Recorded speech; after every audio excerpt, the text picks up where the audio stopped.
客家电视推介演图台戏演出为翕好咧，作品本人系前向一场入江爆破嘅场景，虽然讲现场嘅安全措施系做到当好，不过因为了爆破嘅威力未系当定义讲解，男主角中山辉未系更合了。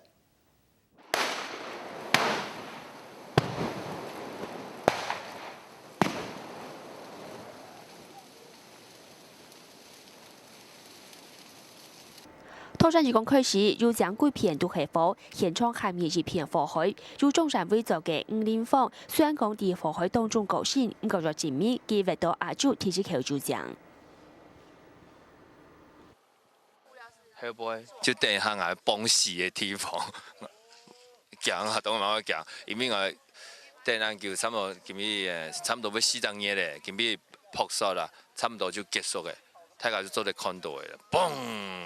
我哋一聲音，望咧就嚟一蹦，就全部就做到嘅。你喺客家電視台將會推出嘅演圖戲劇，演嘅主要戲片嘅創作之一。呢出戲劇係改編中意嘅救命小說，女主角嘅係客家老祖公來台灣開墾，喺苗栗公館遇到阿祖提起口入江嘅故事。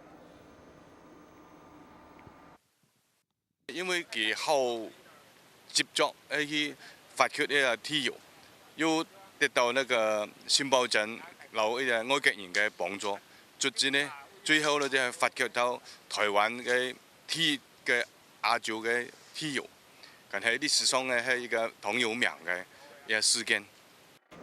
呢出電視劇係喺去年11月底開始翕嘅，翕嘅將近4週年，將會喺4月27開始做。為重現舊時嘅場景，劇組人員喺喺苗栗漂體，打造跳擺社會청춘嘅場景，完整嘅呈現兩順客家人傳統人嘅故事，將向前編組聽咗收聽。客家新聞張建樂苗栗報道。